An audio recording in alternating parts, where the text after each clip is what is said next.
ሰላም የዩቲዩብ ቤተሰቦቼ እንዴት ከረማችሁ? ሰላም ናችሁ? ዛሬ በአዲስ ቪዲዮ መጥቻለሁ። ሁሉ ጊዜ እንግዲህ ምግብ ነው የምናዘጋጀው። ዛሬ ደግሞ ከዛ ወጣ ብለን የሚጠጣ ነገርን መስቲ እናዘጋጅ ብያሰብኩኝና በጣም ቆንጆ ነገር ላዘጋጅላችሁ ወስኛለሁ። ብዙ ጊዜ ያላበው ሲባል ድራፍት ነው የምናውቀው። ከዛ በተለየ ግን ያላበው ተብሎ የሚዘጋጅ በጣም ቆንጆ የሆነ በተለይ ሞቅ ሲላችሁ በሞቃት አካባቢ ልትጎነጩት የምትችሉት ቀዝቀዝ ያለ ነገር ስትፈልጉ ልትጎነጩት የምትችሉትን መጠጥ ነው ያዘጋጀሁላችሁ። አሁን ወደ አሰራሩ እንሄዳለን። ወደ አዘጋጃጁት ስንሄድ እንግዲህ እንደምታውቁት የምንሰራው ቀዝቃዛ ሻይ ወይም ደግሞ ፈረንጆቹ እንደሚሉት ቲ ዊዝ አይስን ነው። በዋነኝነት የሚያስፈልገን በፕላስቲክ ጠርሙስ የታሸገው ስፕራይት ነው። ሌላው የሚያስፈልገን ደግሞ በትንንሹ ከረጢት የታሸጉ የሻይ ቅጠሎች 2-3 ያስፈልጉናል። ወደ አዘገጃጀቱ ስንሄድ የገዛነውን ስፕራይት ቀስ ብለን በጥንቃቄ እንከፍተዋለን። በመንከፍትበት ጊዜ ሊገነፍልብን ስለሚችል ጥንቃቄ አድርገን ነው መክፈት ያለብን። በጥንቃቄ በከፈትነው ስፕራይት ውስጥ ትንንሽ ከረጢት የተዘጋጀውን ሻይ ቅጠል እየዘርጋ አርገን ጠቅልል እናረግና ስፕራይት ውስጥ እንጨምረዋለን። ሻይ ቅጠሉን በጥንቃቄ ስፕራይት ውስጥ ከጨመርነው በኋላ መልሰን በደንብ አድርገን እንዳይፈስብን ግጥም አርገን እንከድነዋለን። ከዚያ በኋላ ቀስ አድርገን ዘንበል ካደረግነው በኋላ ወደ ታች ገልብጠነው በብርጭቆ ውስጥ እናስቀምጥና ለ1 ሰዓት ያህል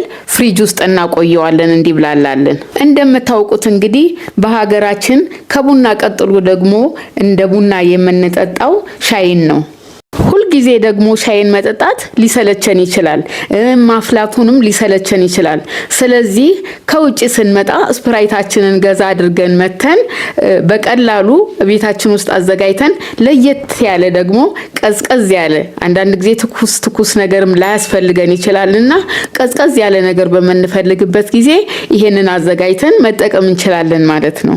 በላዩ ላይ ደግሞ የተለያዩ ነገሮችን ልንጨምርበት ስለምንችል ከጤናማ አኳያ ስናየው ይዘቱንም ስናየው የተሻለ ለጤናችንም ጠቃሚ የሆኑ ንጥረ ነገሮችን የያዘ ስለሚሆን ነው።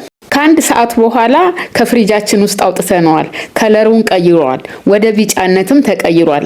እስቲ አሁን ደግሞ ለመጠጥ በሚሆን መልኩ እናዘጋጀው። ከፍ ያለ ብርጭቆ እናዘጋጃለን። በብርጭቆ ውስጥ በስሱ የተቆረጡ የብርቱካን ስላይሶችን ጣል እናደርግና በሻይ ቅጠል የተቀመመውን ስፕራይታችንን ውስጡ ግማሽ ያህል ጨምረንበት ከዚያ በኋላ ደግሞ ሎሚ ትንሽ ጨመቅ እናረግበታለን። በመጨረሻ የሚያዘጋጀነውን በረዶ በላዩ ላይ እንጨምርበትና ቀዝቃዛ የበረዶ ሻያችንን ለመጠጣት ዝግጁ አደረግነው ማለት ነው። ቅድም እንደነገርኳችሁ እንግዲህ ይዘቱን በመናይበት ጊዜ ብርቱካን ጨምረንበታል፣ ሎሚ ጨምረንበታል።